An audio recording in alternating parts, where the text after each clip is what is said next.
हम्म।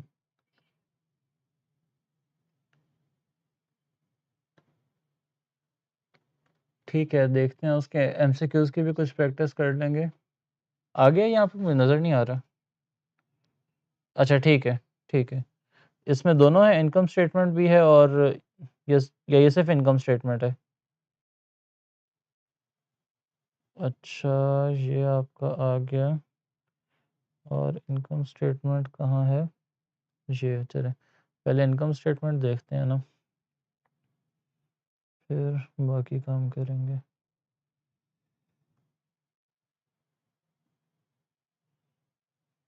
अच्छा जी, यहाँ पे कर दिया पेस्ट। अच्छा सर, आपने इनकम स्टेटमेंट में क्या किया? सबसे पहले आपने कहा कि सेल्स 294,400 है। ठीक है। उसके बाद आपने कहा है कि आपके सेल्स रिटर्न जो हैं, आपने सेल्स रिटर्न 31,300 लिखे हैं।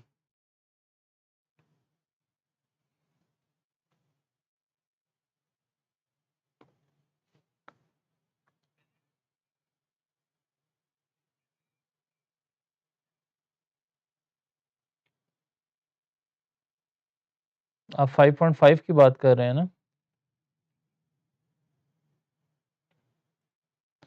5.5 में सर ये देखें, सबसे पहली अमाउंट जो आपको दी हुई है वो आपको दी हुई है इसकी ओपनिंग इन्वेंट्री की।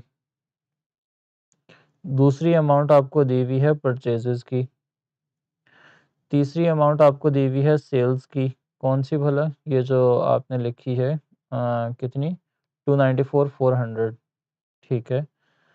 सेल्स की आ गई 294,400, ये मैं यहाँ पर टिक कर देता हूँ, ये आपने सही लिख दी है। सही है। अच्छा, 294,400 के बाद उससे अगली अमाउंट जो आपको मेंशन्ड है वो परचेज रिटर्न्स की है। कितनी? 3,700। ये भी आपने सही लिख दी है।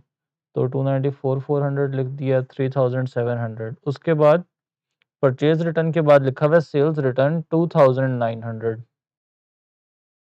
परचेज रिटर्न क्रेडिट में है ना 2,000, तो आपने कितना लिखा हुआ है?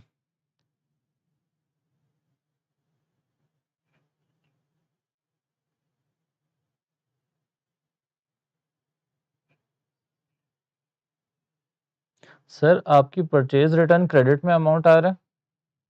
ठीक है।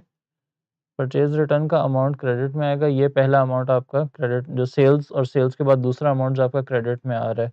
जो सेल्स रिटर्न है उससे अगली अमाउंट जो डेबिट में आ रही है वो सेल्स रिटर्न है।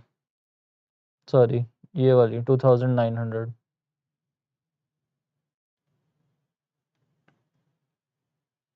ठीक है। तो सेल्स रिटर्न जो है इसको आप कट करके ठीक करेंगे, अपना कितना करेंगे? 2,900। तो उससे जनाबे वाला आपकी नेट सेल्स फिर कितनी होगी? सही करके बताएं मुझे।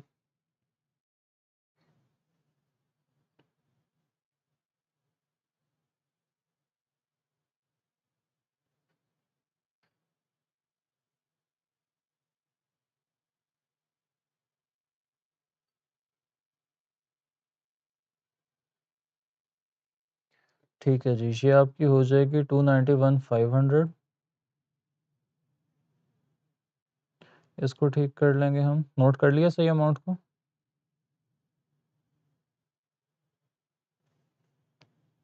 ठीक है। अच्छा, ये मैंने पिन किया था पेज? हाँ, किया हुआ है। ठीक है।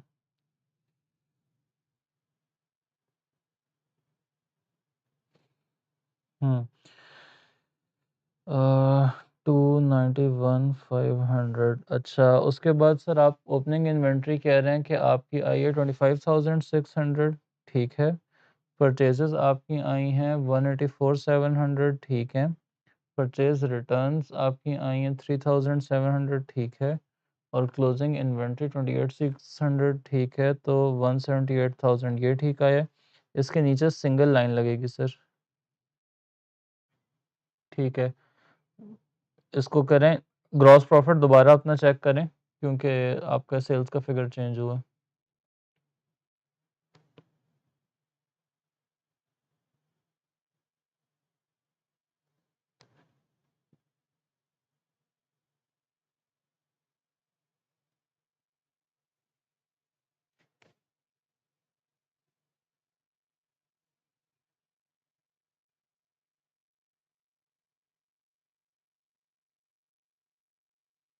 113,500।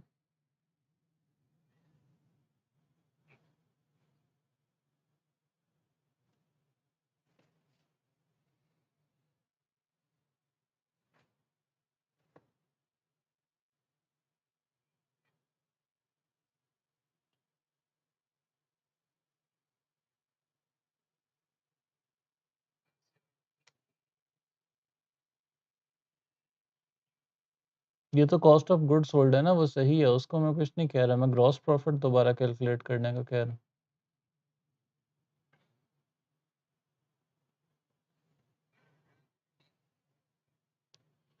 ठीक है जी, तो ये अमाउंट आपकी आ जाएगी 113,500। ये 3200 की अदर इनकम कहाँ से आई है? ट्रायल बैलेंस में तो मुझे नज़र नहीं आ रही 5.5 में। सैलरीज हैं आपके पास, रेंट एंड सर कमीशन आया, लेकिन वो डेबिट साइड पे ना, डेबिट साइड पे तो इनकम नहीं होती, इनकम तो क्रेडिट साइड पे होती है। डेबिट साइड पे है तो मतलब एक्सपेंस है।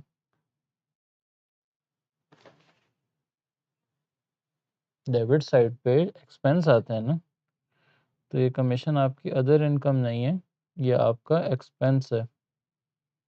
तो यहाँ पे एक्सपेंसेस में मैं, और फिर आपने उसमें रेंट पहले लिखा हुआ है, सैलरीज एंड वेजेस आखिर में लिखी हुई हैं, कल आपको बताया तो था।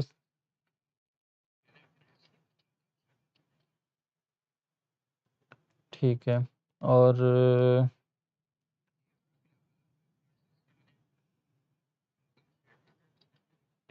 अच्छा जी, कमीशन का अमाउंट आपका कितना आएगा? 3200 आपका यहाँ पे आएगा। ठीक है, ये आ गया। उसके अलावा बाकी एक्सपेंसेस मैच कर लेते हैं। 31,300 की सैलरीज हैं, ये सैलरी आपने पहले सही लिखा हुआ था, फिर काट के आपने गलत अमाउंट लिख दी है। सैलरीज 31,300 है। ठीक है, उसके बाद रेंट एंड इंश्योरेंस आपका कितना है? वो भी सही लिखा हुआ था, वो आपने कट करके गलत कर दिया। रेंट एंड इंश्योरेंस जो है वो आपका 24,800 ही है। अच्छा, जनरल एक्सपेंसेस जो आपके हैं ये आपके 11,400 हैं।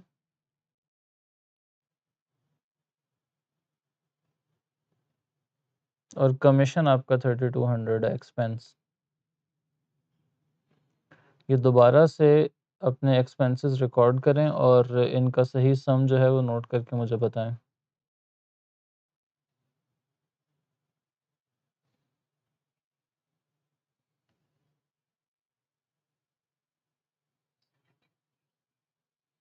70,700 के अगर एक्सपेंसेस आ रहे हैं तो इसका क्या मतलब है, मेरा प्रॉफिट फॉर द ईयर कितना बन रहा है?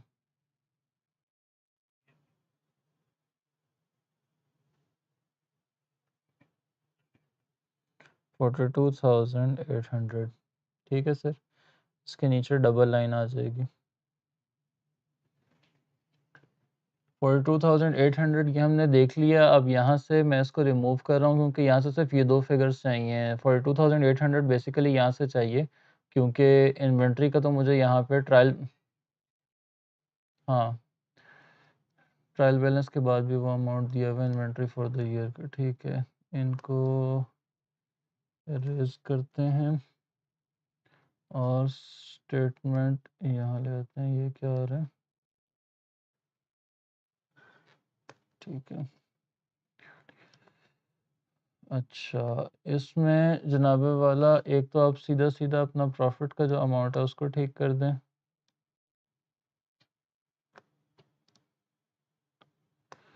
उसके अलावा चलें शुरू से ज़रा देखना शुरू करते हैं। सबसे पहले आप ये कह रहे हैं कि आपके पास नॉन करंट एसेट्स आ रहे हैं 35,000 और 18,000, 53,000 के। ये क्या है? ये कुछ भी नहीं है। ठीक है, आधी नेगेटिव वैल्यू। अच्छा, इन्वेंट्री आपकी आ गई है 28,600। ठीक है, ट्रेड रिसीवेबल्स आपके आ गए हैं, सर क्यों, 44,100 के। ठीक है, और बैंक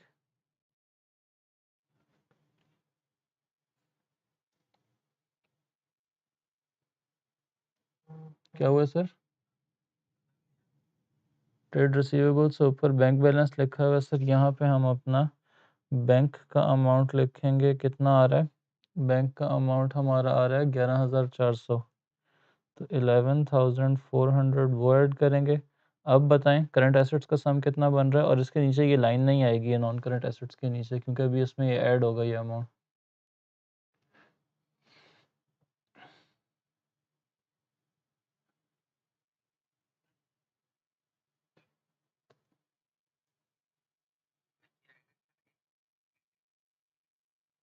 ठीक है सर, ये आपका अमाउंट आ गया 84,100 का।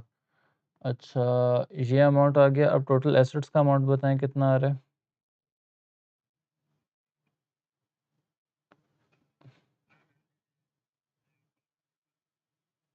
137,100। ठीक है सर, ये आपके पास आ गया। अब हम इक्विटी में आएंगे। इक्विटी में आप कह रहे हैं 110,000 का कैपिटल है, 42,800 का प्रॉफिट है, और 37,200 की ड्राइंग्स हैं। ठीक है, कैपिटल का रिवाइज्ड अमाउंट बताएं मुझे इक्विटी का। ठीक है, 115,600। इसके नीचे लाइन नहीं आएगी क्योंकि इसमें भी लाइबिलिटीज़ का अमाउंट ऐड करना है। लाइबिलिटीज़ में आपके पास सिर्फ एक करंट लाइबिलिटी ही आ रही है। ज़रा इसका अमाउंट देखें कितना आ रहा है ट्रेड पेएबल्स का।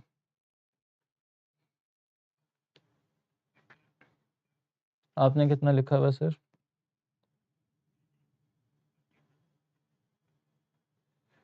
तो 21,500 इसको करें, और इक्विटी और लाइबिलिटीज़ का सम मुझे करके बताएं कितना आ रहा है।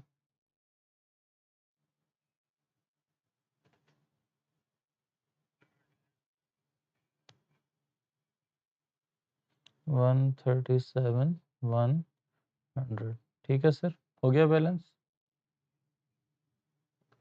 तो हमें सवाल में ही देखना है, कहीं ना कहीं कोई गलती होगी। अच्छा सर, आपको और भी कई चीज़ें इसमें गलत नज़र आई हैं। बहरहाल आगे चलते हैं। जल्दी से अगला सवाल जो है वो पेस्ट करें, उसके रिजल्ट्स मैच करते हैं।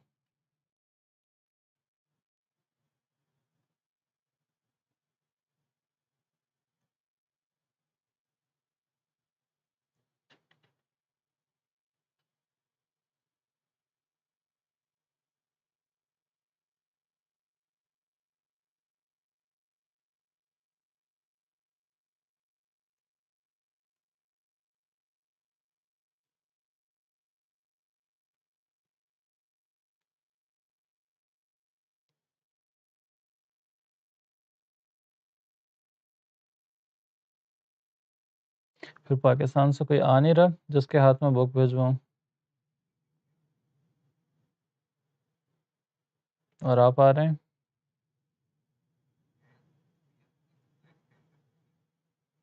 हम्म। हम्म।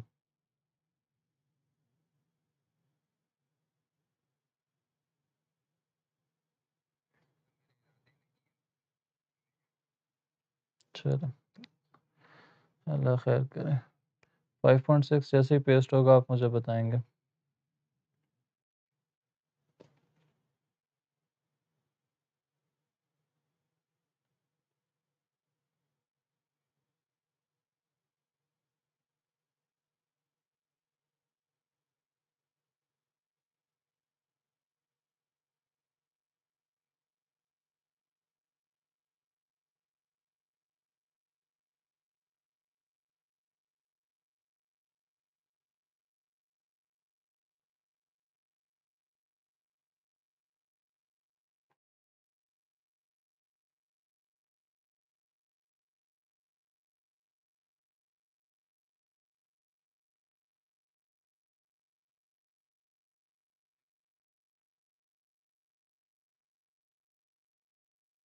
ठीक है, ये किस चीज़ की पिक्चर लगाई है आपने अभी? इनकम स्टेटमेंट है या वो है? अच्छा, दोनों आ गई हैं।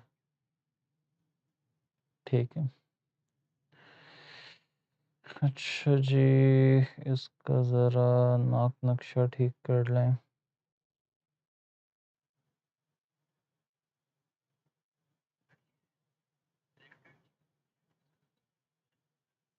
कौन सी सिलेक्टेड चीज़?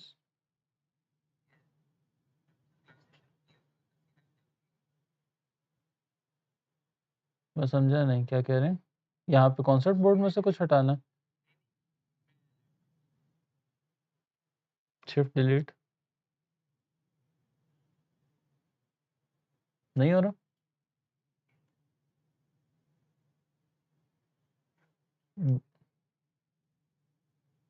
आप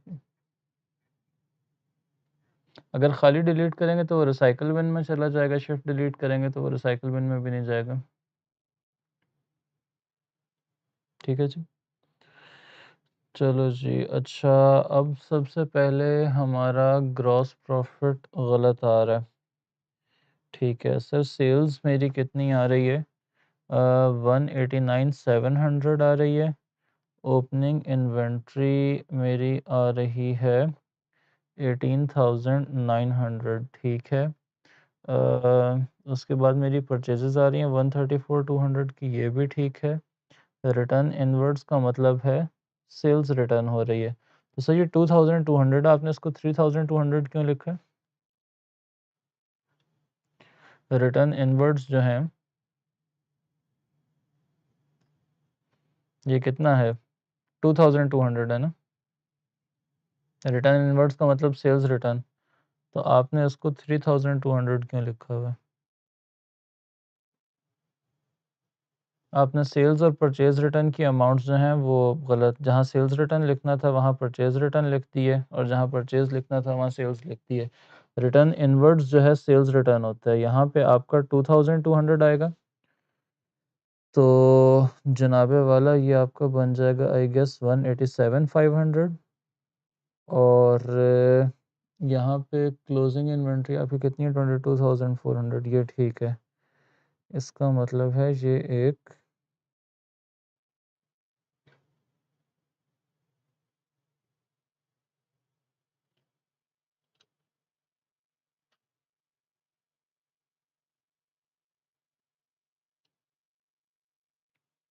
कॉस्ट ऑफ गुड्स सोल्ड की रिवाइज्ड अमाउंट बताएं मुझे।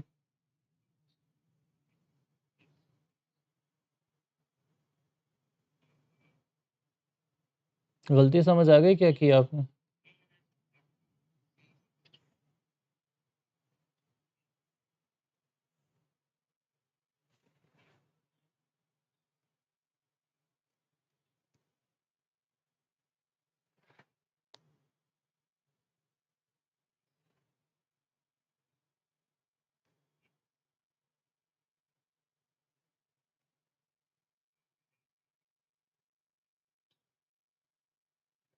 रिवाइज्ड ग्रॉस प्रॉफिट कितना आ रहा है?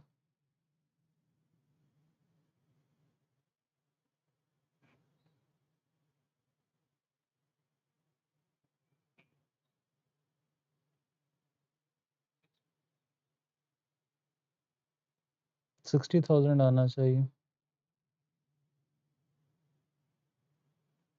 सेल्स कितनी आ रही है दोबारा चेक? 189,700।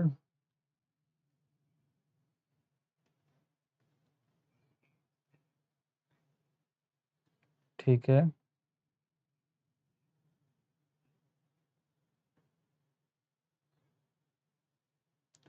सर, सम दोबारा चेक करें कॉस्ट ऑफ गुड्स सोल्ड का।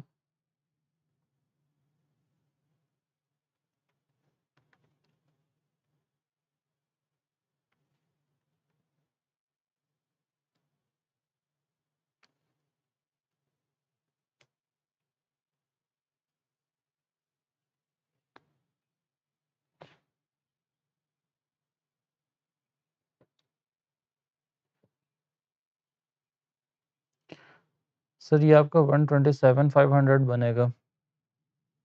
ठीक है, और 187,500 में से 127,500 जब आप लेस करेंगे तो आपका आंसर 60,000 आना चाहिए। ये दोबारा देखें, ये आपका 127,500 बन रहा है या नहीं?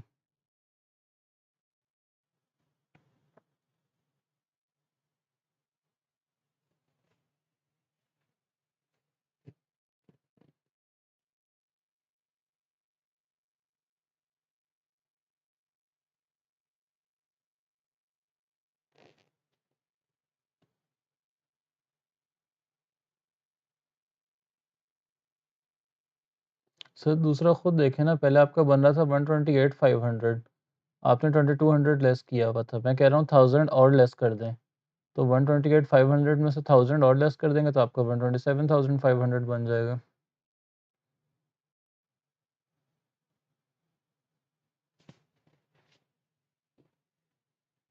ठीक है जी।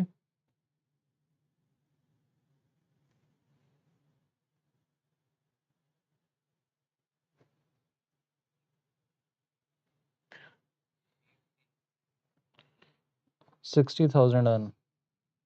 ये यूज़ हो गया, ये यूज़ हो गया, ये सारा।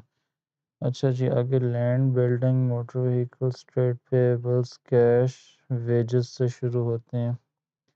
ये कमीशन इनकम है 1600। ये 1600 बाहर वाले कॉलम में लिख दें, अंदर वाले कॉलम में किस में ऐड करेंगे आप। और दूसरी चीज़ ये कि ड्राइंग्स आ गया, कैपिटल आ गया।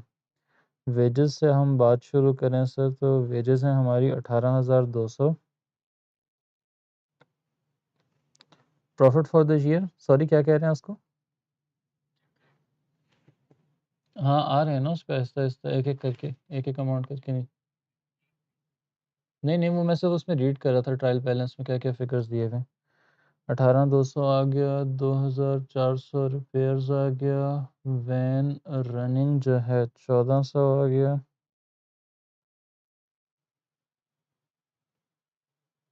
पता नहीं क्या किया हुआ आपने।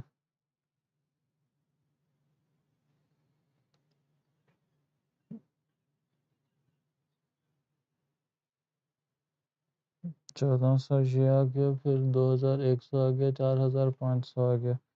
ठीक है, एक्सपेंसेस का सम करें कितना आ रहा है? 60,000 plus 1,600 minus expenses. Profit for the year कितना बन रहा है, दोबारा देखें।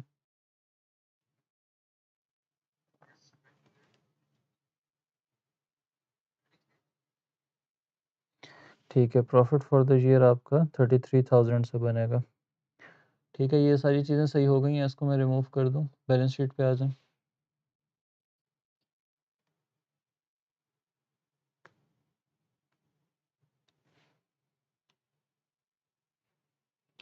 अच्छा जी, balance sheet, statement of financial position, business का नाम भी लिख दिया करें ऊपर। अच्छा ठीक है जी, थोड़ा सा इधर आ जाए। हम्म, जी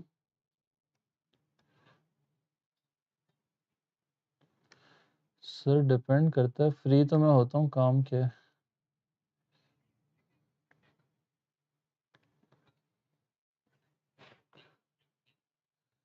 एक सब्जेक्ट के लिए क्लास का टाइम बढ़ा सकते हैं।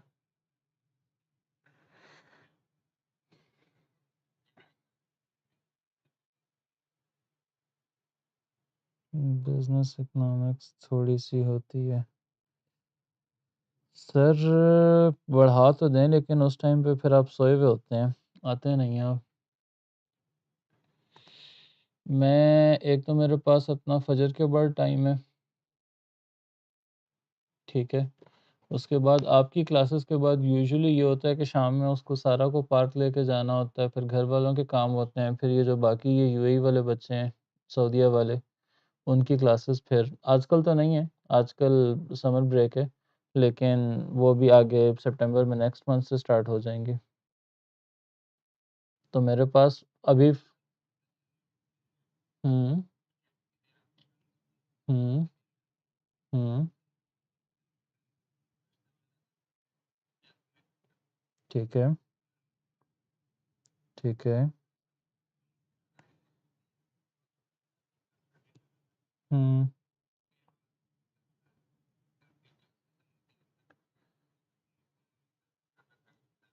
ठीक है। स- सर इस सवाल में आपने ट्रेड रिसीवेबल्स नहीं लिखा हुआ। ट्रेड रिसीवेबल्स का अमाउंट के जो मैंने सर्कल किए, नहीं मैंने,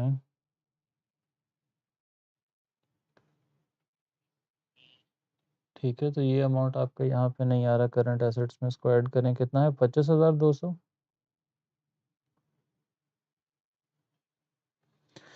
ये अपने ऐड करें करंट एसेट्स में, और मुझे बताएं टोटल करंट एसेट्स अब कितने बन रहे हैं।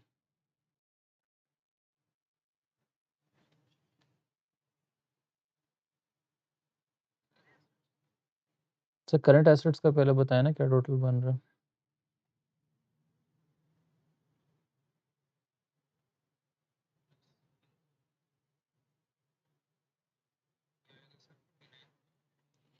ये आपके करंट एसेट्स हो गए 49,000।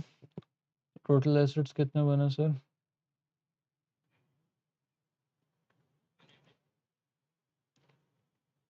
और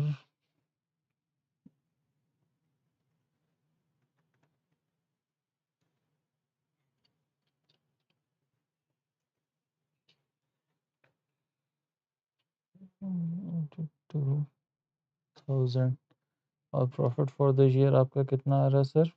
130, सॉरी खाली 33,000। ठीक है।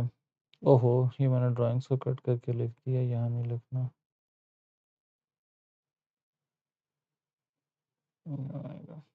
33,000।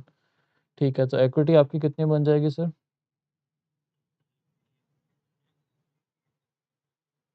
164,400। 162,400 था ना, प्रॉफिट 2,000 से बढ़ा, तो इक्विटी भी 2,000 से बढ़ जाएगी। ठीक है। और लायबिलिटीज़ आपकी एक ही हैं, तो आपकी इक्विटी प्लस लायबिलिटीज़ के नीचे ये लाइन नहीं लगाया करें, इक्विटी के नीचे, सम के नीचे, क्योंकि इसमें ऐड होनी है। और ये आपका 182,000 बन जाएगा। ठीक है जी, ये सवाल भी ठीक हो गया। अच्छा, मैं अब जी बोलें।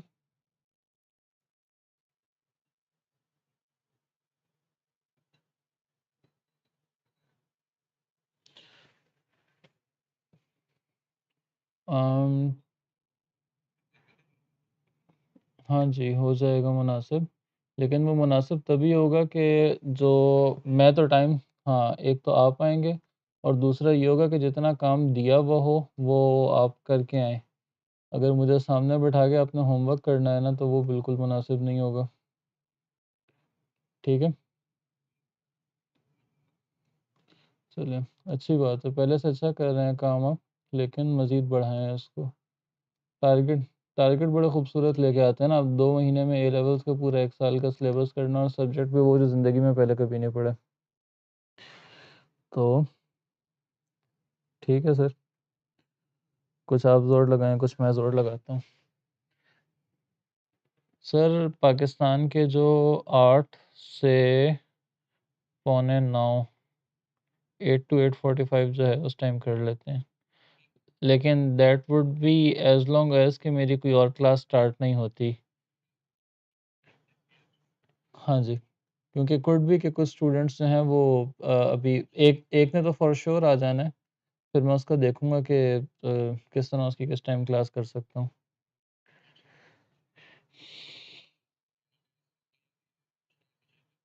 जी, ऐसा ही है।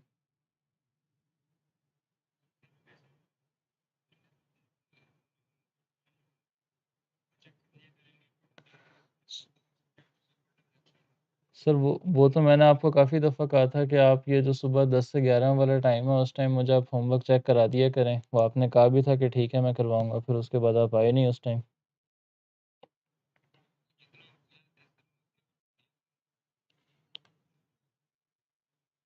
चलें, बहरहाल ये वाला टाइम जो है ये तो रखें ना, मैं ये नहीं चाह रहा कि वो आखिरी दफ़ा वाला काम करें कि वो बढ़ाने के चक्कर में जो है उससे भी जाएँ। तो जल्दी से इसका बस 5.7 का आखिरी ये मैं देख रहा हूँ, 5.8 का सॉल्यूशन मैं अब नहीं देखूँगा, मैं अब अगले चैप्टर पे मूव करूँगा। 5.7 जल्दी से मुझे अगर आप प्लीज़ दिखा दें। शॉन माइकल वाला।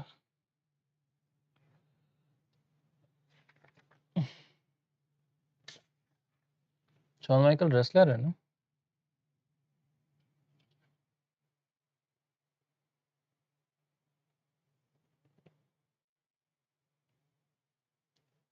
जी सर। हुँ, हुँ।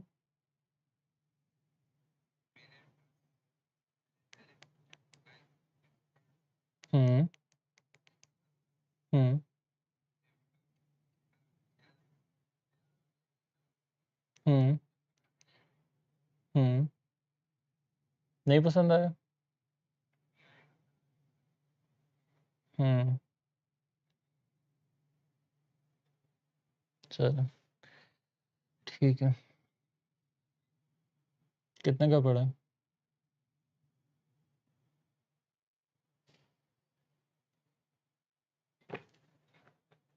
हुँ, हुँ,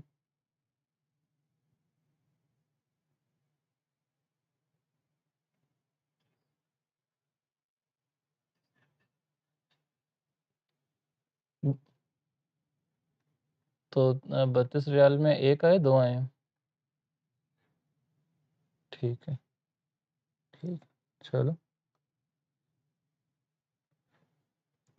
मेरे कई परफ्यूम्स ऐसे होते हैं कि मैं क्योंकि वो काफ़ी मेरा पता नहीं क्यों ये होता है कि बहुत जल्दी मैं परफ्यूम से बोर हो जाता हूँ। इस वजह से मैं मल्टीपल रखता हूँ ताकि जब बोर हो जाऊँ तो फिर दूसरे पे स्विच कर जाऊँ। लेकिन कई परफ्यूम्स ऐसे होते हैं कि आप बोर हुए हुए होते हैं या आपको बड़ी ऑर्डिनरी सी उसकी परफ्यूम की स्मेल लग रही होती है, कोई और अगर वो स्मेल करे तो वो कहता है जी कि काफ़ी अच्छा लग रहा है। डेविड ऑफ मेरा ऐसे ही है, मैं डे 1 से खुद ही कूल वाटर जो है मैंने खुद लगाया हुआ होता है, तो ठीक है, ऑर्डिनरी सा है, लेकिन उस पे कॉम्प्लीमेंट्स आपको बहुत मिलते हैं।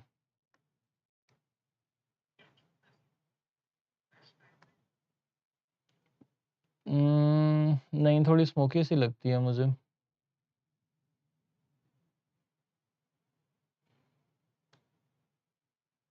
बाकी नोट्स वगैरह तो आप उस पे फ्रेगरेंटिका पे देख लेंगे उसके। अच्छा, सर हाँ, आपने सेल्स जो है वो सही ली है 230,600। परचेज़ेज़ कितनी आ रही हैं 137,600। परचेज़ेज़ 137,600 आ गई। फिर आगे है इन्वेंट्री 23,100 की, ये भी ठीक है। अम, ठीक है, इन्वेंट्री के बाद रिटर्न इनवर्ड्स है। रिटर्न इनवर्ड्स कितना दिया हुआ है? 1,300। या आपने 1,100 क्यों लिखा है? दोबारा आपने वही किया है। देखें, एक बात खुद आप थोड़ा-सा अगर गौर करें कि आपकी सेल्स क्रेडिट साइड पे आ रही है, तो जो चीज़ सेल्स में से लेस होगी, वो तो फिर डेबिट साइड पे आएगी ना। आप ये परचेज़ चलें, एक तो हमें पता है ना कि रिटर्न इनवर्ड्स जो हैं, वो आपकी सेल्स रिटर्न होती है। लेकिन वैसे भी आप सेंसिबली भी अगर उस चीज़ को वो देखें, तो एक अमाउंट क्रेडिट पे थी, दूसरी अमाउंट भी क्रेडिट में थी, एक को ऐड कर रहा हूँ, एक को लेस कर रहा हूँ, ऐसा क्यों है? ठीक है? तो ये यहाँ पे आपका ये 1300 का आएगा और यहाँ पे आपका 1100 का अमाउंट आएगा। और फिर आपका आएगा क्लोजिंग स्टॉक आपने कहा 23,500 का है। ठीक है, जल्दी से मुझे रिवाइज़्ड सेल का फ़िगर पहले बताएँ, फिर revised cost of goods sold का फ़िगर बताएँ। 1100 तो सेल्स 2000 से और कम हो जाएगी, तो इसका मतलब है अच्छा, ये आपने कमाल की है। 1300,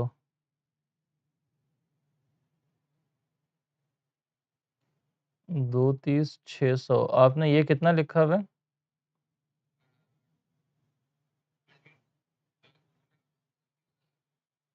ठीक है, ये 300 हो जाएगा। ठीक है, और यहाँ पे आपका 200 आपने ज़्यादा लेस किए हुए थे, वो 200 ऐड हो जाएँगे, तो ये भी आपका 136 300 हो जाएगा। ठीक है जी? जो ये वाली लाइन आपने लगाई हुई है, ये फ़िज़ूल की लगाई हुई है, ये लाइन नहीं आनी चाहिए। और रिवाइज़्ड ग्रॉस प्रॉफ़िट मुझे बताएँ कितना आ रहा है आपका?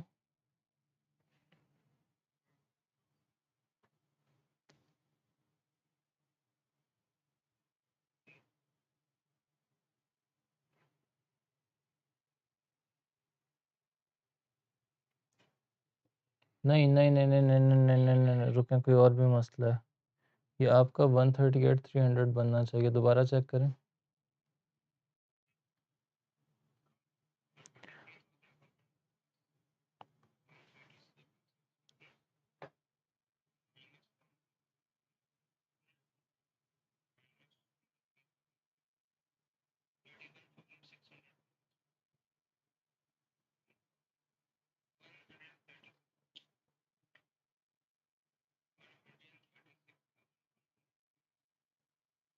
गलत, गलत।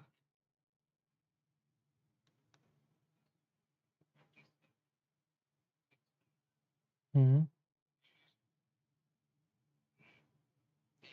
अच्छा हाँ, इसमें एक अमाउंट जो आपने मिस किया हुआ है, ये देखें। अब इसमें एक नई चीज़ आ गई, ये जो कैरेज इनवर्ड्स है ना, ये है आपने वो अमाउंट पे की है, जो आपने सामान जब परचेज़ेज़ की थी, तो उनसे ख़रीद के अपनी जगह पे लाने के लिए आपने ये अमाउंट पे की है, ठीक है?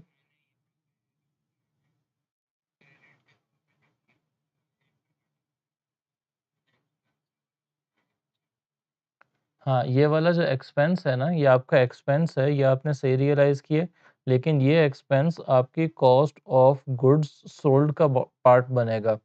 ये ऐसे ही है कि अगर मैं कोई एसेट खरीदता हूँ ना, मिसाल के तौर पे मैंने गाड़ी खरीदी है, अब वो गाड़ी की जो डिलीवरी कॉस्ट होगी और गाड़ी को रजिस्ट्रेशन जो कॉस्ट होगी, वो गाड़ी की कॉस्ट का पार्ट बनेगी, ठीक है?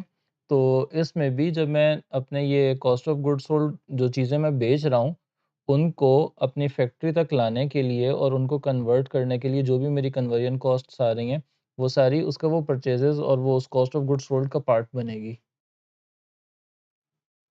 ठीक है? सर इसको कॉस्ट ऑफ गुड्स सोल्ड में आप बेशक ये परचेज़ रिटर्न के बाद लिख दें, ऐड कर दें इसको। आपका क्या ऐड कैरेज इनवर्ड्स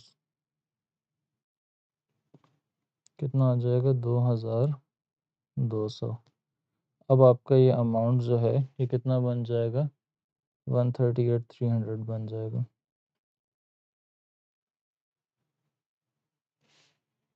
चेक करें दोबारा कितना बन रहा है 138,300 बन रहा है या नहीं बन रहा, ऐड करें।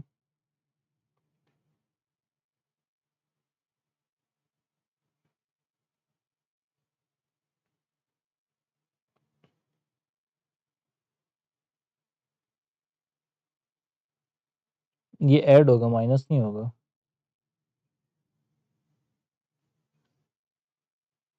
हम्म,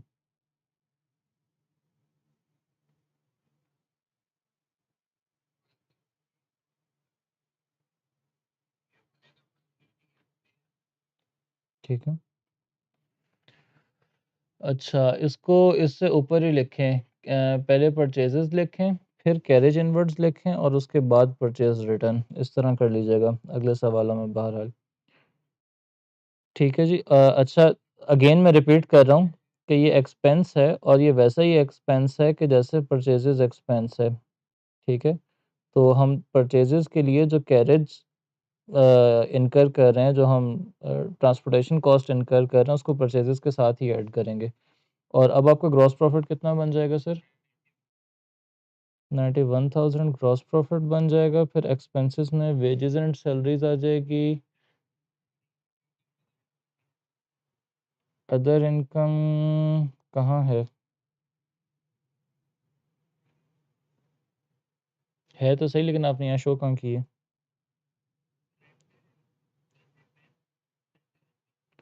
हाँ ये जो आपने सर ये आपने कहाँ पे मैं मतलब शो वाली लगाया ना आपने, यहाँ पे आप रेंटल इनकम लिखें और ये बाहर वाले कॉलम में जी ग्रॉस प्रॉफिट के नीचे आएगी और इसका अमाउंट बाहर वाले कॉलम में आएगा जहाँ ये ऐड होनी है। एक्सपेंसेस के ऊपर क्यों लिखना है इसको, एक्सपेंसेस में थोड़ी ऐड करेंगे सर।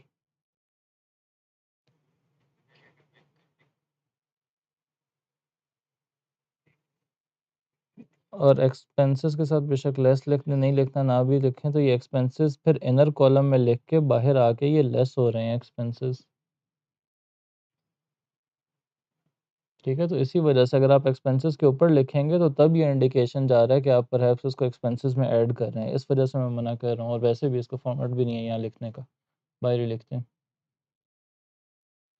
समझ आ रही है बात? ठीक है, वेजेस एंड सैलरीज आ जाएंगी 18,700 की, इंश्योरेंस आ जाएगी 7,600 की, 3100 की, मोटर व्हीकल एक्सपेंस आ गया, कैरेज आउटवर्ड्स नहीं लिखा हुआ आपने, बैंक ओवरड्राफ्ट एक्सपेंस थोड़ी होता है मेरे भाई, लायबिलिटी होती है। बैंक ओवरड्राफ्ट यहाँ कहाँ से आ गया? यहाँ पे कैरेज आउटवर्ड्स आएगा, कैरेज आउटवर्ड्स। जिस तरह आप जब चीज़ें ख़रीद के लाते हैं तो उसके ऊपर आपकी ट्रांसपोर्टेशन कॉस्ट आती है, इसी तरह जब आप चीज़ें सेल करेंगे उसके ऊपर भी आपकी ट्रांसपोर्टेशन कॉस्ट आ सकती है। तो वो ट्रांसपोर्टेशन कॉस्ट आपकी कहाँ जाएगी? वो आपके जनरल एक्सपेंसेस जहाँ पे आ रहे हैं सेलिंग एक्सपेंसेस में, वो वहाँ पे आएगी। तो इस वजह से उसको यहाँ पे ऐड करेंगे। कितनी है मेरी? अच्छा, 5200 जनरल एक्सपेंसेस हैं। तो बैंक ओवरड्राफ्ट क्यों लिखा हुआ है?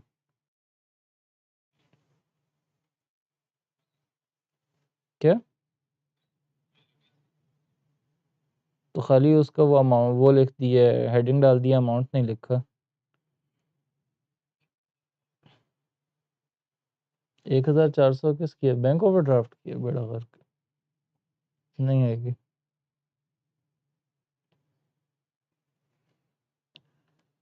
अच्छा, दोबारा से। और 4600 सर इसमें ऐड होगा। वह 18700 आएगा, 4600 आएगा कैरेज आउटवर्ड्स का, ये यहाँ नीचे ही लिख दीजिएगा। और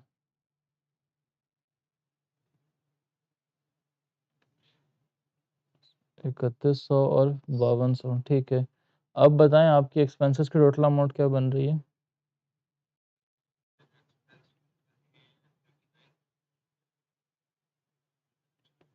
39,200, ठीक है सर। और अब प्रॉफिट फॉर द ईयर का कितना अमाउंट बन रहा है?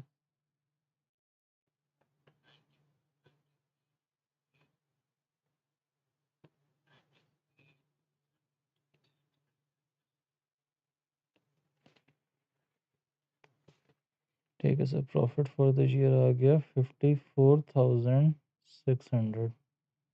करेक्शंस करनी है सारी, ये हटा दूँ यहाँ से? 54,600, अच्छा जी। आज होपफुली कर लेंगे इस टाइम।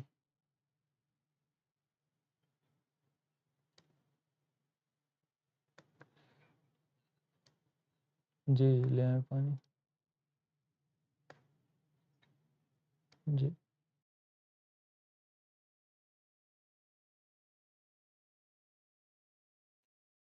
अच्छा सर जी, अच्छी बात है। सर मैं आपकी राइटिंग और थॉट प्रोसेस इस सवाल का देख रहा था, तो लग ये रहा है कि आपने पाँव से लिखा है और टखनों से सोचा है। तो सर हमने हाथों से लिखना है और दिमाग से सोचना है। 90,000, 30,000 ठीक है, 120,000 भी ठीक है, लेकिन सर ये ब्रैकेट्स पता नहीं आपने किस खुशी के लगाए हैं, ये नहीं लगेंगे। उसके बाद सर आप करंट एसेट्स में जब आप आएंगे तो इन्वेंट्री ठीक है आ जाएगी सबसे पहले 23,500। उसके बाद ट्रेड रिसीवेबल्स 31,200, पता नहीं आपने कहाँ से देख के लिखे हैं वो। सर ये ड्राइंग्स का अमाउंट लिखा हुआ है 31,200। ट्रेड रिसीवेबल्स हैं वो 35,700 हैं।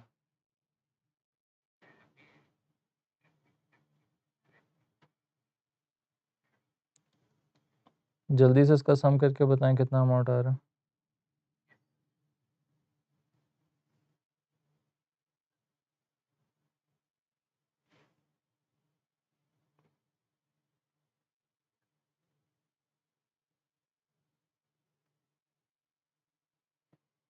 सर कैलकुलेटर से तो ठीक देख के बताएं, 59,200 आएगा। सम बताएं, टोटल एसेट्स कितने आ रहे हैं?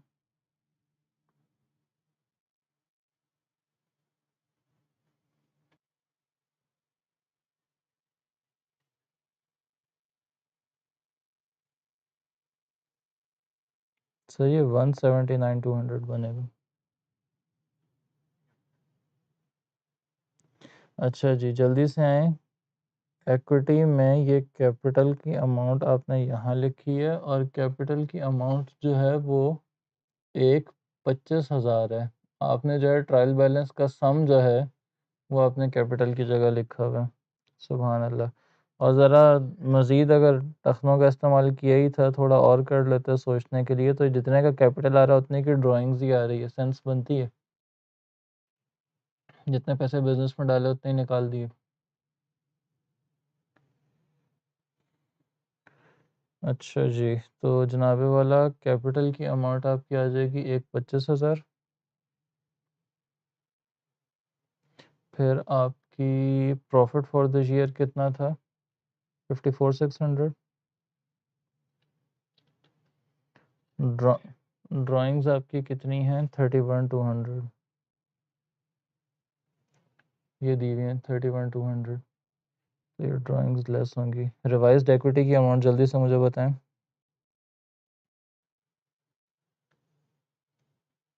और सर ये आपका कैपिटल का अमाउंट नेगेटिव बन रहा था। नेगेटिव ये ब्रैकेट क्यों लगाए हुए हैं आपने?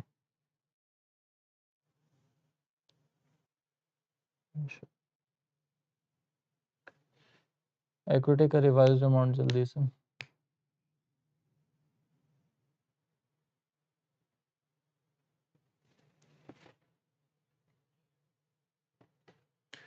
148,400। ठीक है जी, इसके नीचे लाइन नहीं लगेगी, इसके नीचे ये सम नहीं आएगा। ये सम आपने एसेट्स में इक्विटी ऐड की हुई है, पता नहीं आपने क्या किया हुआ है इस सवाल में। पता नहीं, जो इसका सम यहाँ पे नीचे क्या आ रहा है। इक्विटी तो इस साइड पे पहली चीज़ आती है, इसके नीचे ये किस में ये ऐड किया हुआ है? आपने 127,000 में 120,000 में से 57,000 लेस करके ये दिखाया हुआ है। कुछ नया ही ईजाद किया, बहरहाल छोड़ दें जो भी किया। ट्रेड पेबल्स जो है वो रिसीवेबल्स के सामने वाली अमाउंट आ जाएगी क्रेडिट साइड पे 29,400। सही करें इसको।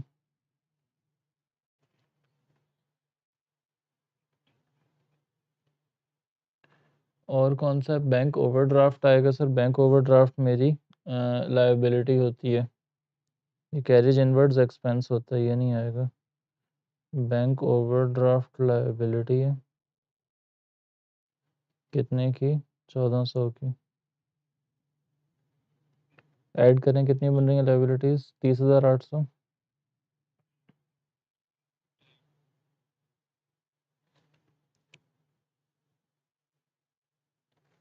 तो कितना बन रहा है सम? हो गई बैलेंस शीट मैच? चलें जी। अब टाइम कितना हुआ है? चलें कोशिश